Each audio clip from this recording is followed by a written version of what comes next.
What's up guys, my name is Brandon, and after just releasing iOS 11.2.5 to the public yesterday, Apple wastes absolutely no time in bringing us the very first beta of the highly anticipated iOS 11.3. Now the big reason that iOS 11.3 was so highly anticipated is because it was going to be giving us the ability to disable the whole controversial battery throttling feature that Apple caught a lot of flack for. It was also going to allow us to get more insight as to how healthy our iPhone's battery actually is, and a lot more just basically surrounding the battery, which is obviously a big deal to a lot of iPhone users.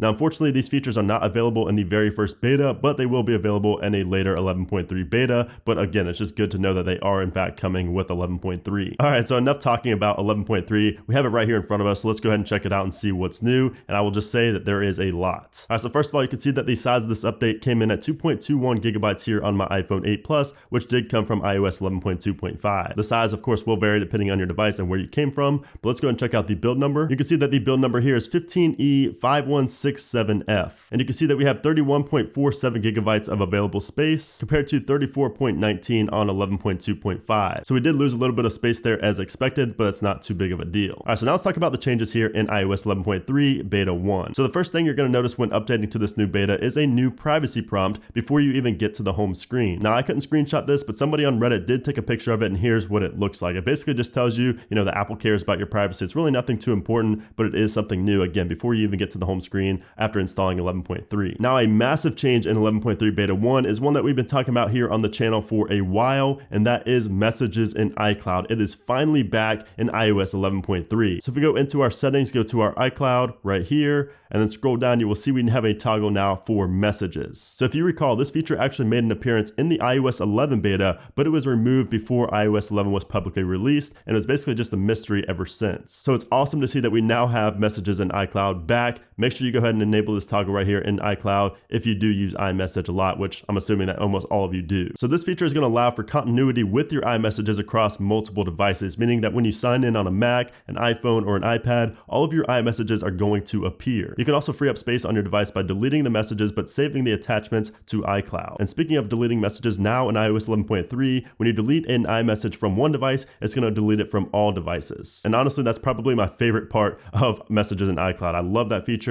That's something I absolutely hated before when you delete it from one iPhone, but you go to another iPhone and the message is still there. So now that is not the case in 11.3. The next change comes in the App Store in the Updates tab. So if you go to your App Store and go to Updates, you're going to notice now for every update, you have new information out here that shows the version number and also the size of the download for that update. So this is definitely very nice and convenient. That's going to show you exactly what version it is and also how big that download is. So definitely cool update there inside of the App Store Updates tab. We also now have more security surrounding USB accessories and basically plugging your device into the computer via USB. You can see here in the release notes, it says to improve security for a locked iOS device to communicate with USB accessories, you must either connect an accessory via Lightning connector to the device while unlocked or enter your device passcode while connected at least once a week. So this is pretty interesting. So this means that if you plug your device into sync, with iTunes or anything like that, you're gonna have to enter your password at least once per week while plugging it in, unless it is of course unlocked. So that's pretty good that they are upping the security surrounding USB. Another new change is that the emoji iMessage bug that I mentioned months ago has finally been patched here in 11.3. So if you don't recall what this bug is, basically if you just send an emoji to a contact where it's the first,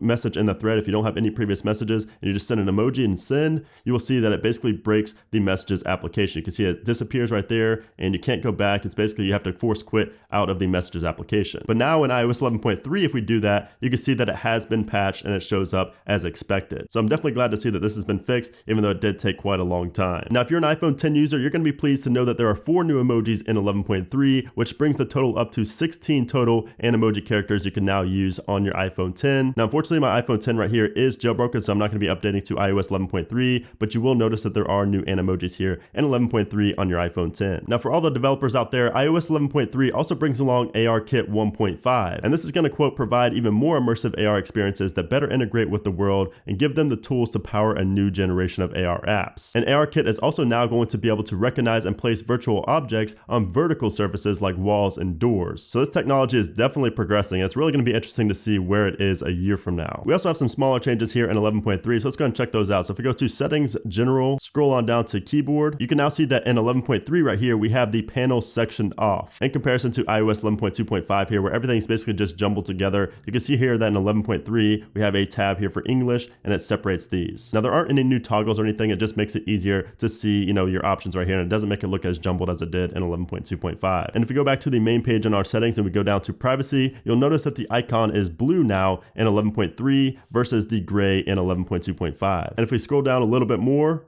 you'll see that we have books now instead of iBooks in iOS 11.2.5. They basically just took the I out here in 11.3, not really too sure why. Now getting a little bit more technical, if we go into our settings, go to Safari, scroll all the way down to Advanced, Experimental Features, you'll see that we have a lot more toggles here to choose from in iOS 11.3 versus 11.2.5 over here on the right. Now these toggles right here are not going to mean anything to 99% of you, but to all the developers out there and the people that like experimenting with these WebKit features, this is going to be pretty cool to see that these are all available here in 11.3. And then lastly, the overall performance and fluidity of iOS 11.3 just seems a lot more smooth, a lot better. Just the performance overall just seems better here on 11.3 than 11.2.5. Now I know that this can very well be the placebo effect and it's not really much faster than 11.2.5, but it definitely feels like it to me. Everything from the animations, they just seem a little bit smoother, to just casually using the device, you know, for simple tasks, it just seems a lot smoother than it did on 11.2.5. But anyways, guys, there you have it. Those are the new features and changes that I found so far in iOS 11.3 Beta 1. I'm sure there are other changes and features out there, and I'll definitely be showing you guys those as well in a future video, basically just a follow-up video after I play around with iOS 11.3 a little bit more. Also in that follow-up video, I'll be telling you guys how the battery life and how the performance has been in the past week. But yeah, that is iOS 11.3. Definitely an awesome update. Definitely the biggest update to iOS 11 so far, and again, a lot more features to come. So you should definitely try it out if you're not interested in jailbreaking. If you are interested in jailbreaking, obviously stay on the lowest version possible, but if you're in the beta program, go and update. You're gonna love this update. But anyways, guys, I hope you enjoyed the video. If you did, make sure to hit that thumbs up button. Also make sure to stay tuned for the follow-up video and future iOS 11.3 beta update videos. So thanks again for watching, guys, and I'll see you soon.